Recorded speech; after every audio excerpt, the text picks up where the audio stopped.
Être aidante, c'est apprendre au quotidien. C'est faire des erreurs et puis on se corrige, c'est s'adapter surtout. Et puis il faut garder la foi, il faut garder le moral, il faut se dire quand ça ne va pas que le lendemain ça ira mieux et puis que les problèmes qu'on a aujourd'hui, on les aura résolus demain. Parce qu'il y a toujours des solutions.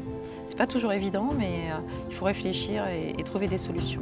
Bon, on arrive bientôt à l'église, ça va, t'es pas trop secouée? Maman, tu n'es pas trop secouée? Attends, je vais mettre à droite là parce que c'est très cabossé la route. Voilà. J'espère qu'on va pas se faire écraser. Là c'est mieux. Tu la vois l'église à gauche? Regarde, tu vois? Oui. Elle est belle, hein? Elle est belle.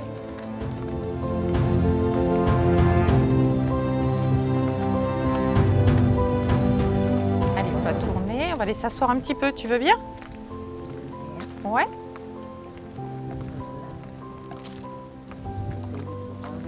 Il y a des courants d'air, oui. Ouais, mais il fait pas froid là. Bon, on va aller marcher un petit peu? Tu veux bien? Maman? Pas tellement. Ouais, mais il faut, tu sais bien, c'est bon pour toi. Il faut marcher un petit peu tous les jours. Allez, on va pas faire beaucoup et puis après, on va aller s'asseoir. Ok? Allez, on tourne. Regarde, on va marcher jusqu'au banc là-bas. Ça fait pas loin. Tu les vois les bancs? Mets-toi bien là. Tous les jours, on va se promener, on fait une petite balade. Un peu quel que soit le temps, sauf vraiment s'il tombe beaucoup d'eau ou qu'il fait très froid. Mais c'est important parce que déjà, il y a un petit rituel, c'est une petite promenade, on discute, on se pose, on profite un peu d'être ensemble parce que c'est vrai que la journée, elle est assez chargée, on a plein de choses à faire.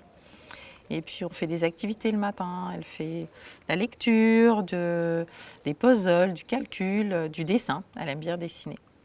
Puis on regarde des photos, on regarde des films, ça l'aide à se souvenir.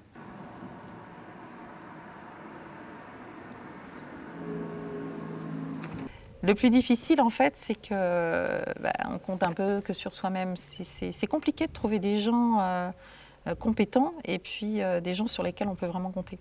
C'est-à-dire souvent, on nous fait faux bond au dernier moment et puis on a prévu quelque chose, il faut trouver des solutions à la dernière minute. Donc c'est pas forcément facile. Mais ma plus grande crainte, en fait, c'est d'être défaillante. Me dire, si je suis malade, s'il m'arrive quoi que ce soit, qu'est-ce qu'elle va devenir? Donc ça, c'est un petit peu lourd à porter. Et puis on a envie de souffler un petit peu de temps en temps. Mais bon, on vit comme ça, on essaie de trouver quand les moments sont sympas, on essaie d'en profiter et puis on en prend conscience surtout. Et puis voilà, la vie n'est pas finie, elle continue. Bon, allez, je vais préparer le fauteuil.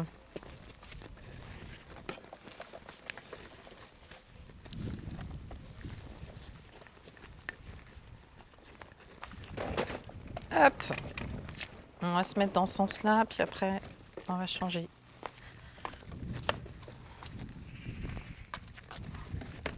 À 3. 1, 2, 3. Ouah.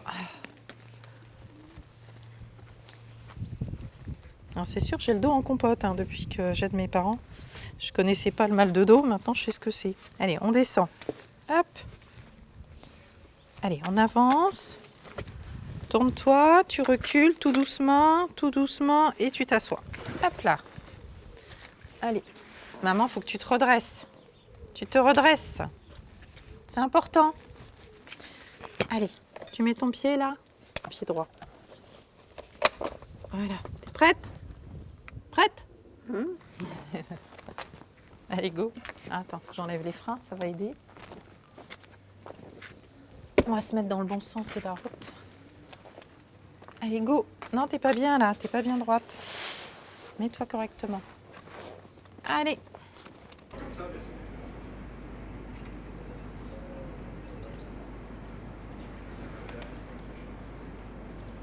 En fait, Kevin a eu son incident en décembre 2020 et on a fait une hospitalisation en janvier 2021. Donc je suis aidant depuis le 27 janvier 2021. Pour lui, c'est beaucoup mieux. Ça a vraiment, entre guillemets, amélioré sa qualité de vie. Parce que moi, à l'hôpital, il était un peu sur une voie de garage pendant un certain temps. Après, bon, au centre de rééducation, ça allait beaucoup mieux.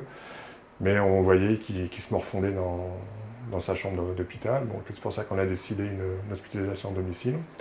Et depuis l'hospitalisation à domicile, ça va beaucoup mieux, quoi, moralement, même si c'est dur, hein, c'est pas non plus facile tous les jours, mais voilà, il revit, il a repris du poids, on s'occupe bien de lui, et puis beaucoup de gens viennent le voir, et ça a beaucoup aidé par rapport à son évolution. Qu'est-ce qui est le plus compliqué pour vous? Le plus compliqué, c'est l'affectif que j'ai pour mon fils, et c'est ça le plus compliqué. Et après, sinon, au niveau de l'aidant, c'est tout l'administratif, quoi. C'est une complexité sans nom. Bien qu'on soit quand même aidé par les assistantes sociales, et heureusement, mais sinon l'administration, elle nous met pas des bâtons dans les roues, mais presque. Pour avoir l'allocation adulte handicapé, donc là ça fait plus d'1 an que j'ai fait la demande, et ça n'avance jamais, quoi. Et là on vient de me redemander un dossier, parce qu'ils viennent de s'apercevoir qu'il était auto-entrepreneur, donc c'est pas le même processus que s'il avait été salarié. Et ça fait plus d'1 an que ça dure, quoi. On a eu la décision de DPH, ça fera 1 an là, au mois de septembre. Donc comment il a fait en attendant? Alors là, il touche des indemnités journalières par la sécurité sociale, mais là c'est pareil, c'est tout un pataquès, on va dire. Moi j'ai régulièrement envoyé les bulletins de situation, tout ça, mais à chaque fois, la Sécu se trompe et ils nous mettent des jours de carence, donc pas payé pendant 3 jours, comme s'il avait repris le travail, mais mon fils, depuis le 20 janvier 2020, n'a pas repris le travail. Et les allocations, une fois c'est 15 €, l'autre fois c'est 10 €, voilà, c'est jamais pareil. Et là j'ai fait encore un courrier dernièrement pour tout mettre à jour, mais bon, ça le fait pas. À mon niveau, ça a été très très compliqué, physiquement, moralement, donc il a vraiment fallu que je coupe mon aide, donc je suis parti 1 mois et demi en province. Et en fait, ce qui manque, c'est que là sa maman a pu venir chez moi. Donc, en fait, j'ai plus de chez moi maintenant. Tout est dédié à Kevin. Donc, quand je pars, pour l'instant, c'est sa maman qui pallie mon absence. Et c'est là où ça pêche. En fait, on ne peut pas prévoir des choses à court terme pour qu'il soit pris en charge pendant 1 mois dans un centre où, pour lui, ça lui ferait aussi du bien d'avoir des activités autres que celles qu'on lui fait faire. Et on est toujours obligé de prévoir entre nous, quoi. Les délais sont tellement importants pour tous les centres, et ça pêche vraiment. Ça pêche vraiment. Comment ça se passe pour vous, pour votre vie?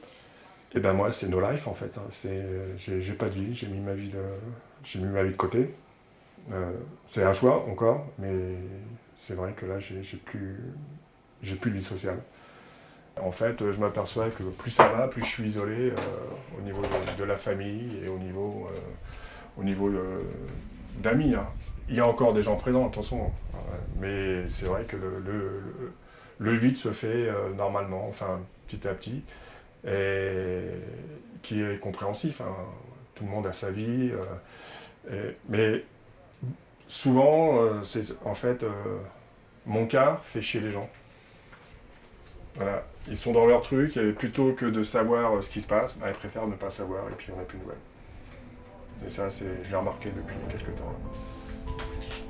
Donc Kevin a des problèmes pour boire, donc on met toujours une petite paille. Et pendant que moi je bosse, lui, regardez comment il est. Vas-y, c'est la fête. Tiens chérie, voilà.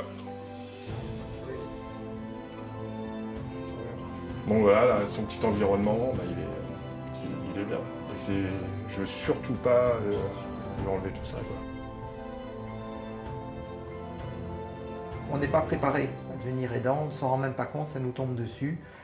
Mais je dirais que ça s'est presque fait naturellement. Je pense que notre entourage ne se rend pas compte de la charge mentale et que ça représente. Et donc ça, c'est une difficulté majeure. Je pense qu'il n'y a pas vraiment de statut ou de reconnaissance du statut d'aidant. dans l'entourage immédiat. Alors concrètement, qu'est-ce que vous avez fait depuis que vous êtes aidant? Qu'est-ce qui a changé votre vie et quelles sont les actions que vous avez menées? Mais déjà, je suis rentré dans un groupe de parole pour aidants, pour en rencontrer d'autres, pour voir quelles étaient les difficultés qu'ils rencontraient. Et c'est un petit peu comme il y a autant de maladies de Parkinson qu'il y a de Parkinsoniens, c'est ce qu'on a l'habitude de dire. Et c'est un peu pareil chez les aidants. Je me suis rendu compte qu'on réagit tous de manière complètement différente. Certains, ce ne sont pas les malades qui sont dans le déni, mais c'est les aidants. Ils ne veulent pas que leur conjoint ou la personne ou leur proche soit malade. On se rend compte également que on a tous ce besoin finalement d'un soutien un petit peu extérieur, d'une reconnaissance un peu extérieure. Et dans ce type de groupe de parole, le fait d'avoir des gens qui échangent, qui écoutent, ça, pour moi c'est vraiment quelque chose de très très bien. Et je me suis rendu compte que du fait que les aidants avaient besoin d'aide, finalement je me suis dit que je pouvais moi-même devenir aidant d'aidant. D'une certaine façon, c'est une autre manière de réagir et de ne pas se laisser prendre. En fait, il ne faut pas que la maladie de son proche devienne la seule chose qui compte. Et finalement, faire des choses autour, donc devenir aidant d'aidant, c'est quelque chose qui m'intéressait. Donc là, je deviens aidant bénévole. Le hasard a fait que j'ai pu rencontrer quelqu'un qui est en train de créer une start-up qui fait des applications pour les malades de Parkinson. Et la première application, c'est surtout d'aider les laboratoires à produire des neuroprotecteurs. Donc j'interviens dans cette start-up à titre bénévole uniquement. Je ne voulais pas que ça devienne un métier non plus. Je veux garder du temps pour moi et pour mon épouse et pour nos activités. On a des jours où on décide aujourd'hui on n'en parle pas.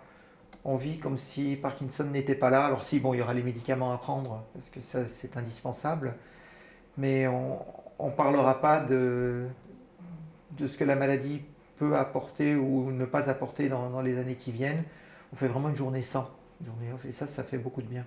Il y a des réunions organisées par les différentes entités de l'association France Parkinson, et là ce sont les malades accompagnés des aidants s'ils le souhaitent. Et en règle générale, il y a un proche ou un aidant qui vient avec le malade, c'est assez fréquent. Et vous y allez? Je suis allée à une réunion à Versailles et 2 réunions à Fourqueux. Et votre sentiment, c'était quoi? C'est très intéressant, oui, d'entendre parler les autres de la maladie, et ça nous donne des informations, et entre autres, ça m'a permis de m'inscrire à une chorale, et donc ça fait beaucoup de bien pour l'élocution, la voix, donc c'est très agréable. Voilà, ça m'a permis ça. Et puis également le fait de la chorale, c'est qu'il y a un côté un peu joyeux, parce qu'il y a la chef de chœur qui est assez extraordinaire. Tout est positif, on est tous merveilleux, on chante tous très très bien. Je pense que c'est pas vrai du tout, mais c'est pas grave. C'est très positif. Puis ça fait encore un moment qui permet d'oublier la maladie. Et ça, c'est vraiment un point clé. Et comme mon mari, ça fait 40 ans qu'il me dit que je chante faux, et au moins quelqu'un qui maintenant me dit que je chante juste. Donc, c'est très positif. On avait dit qu'on n'en parlait pas de ça. Ah bah oui, mais on en a parlé. Dommage.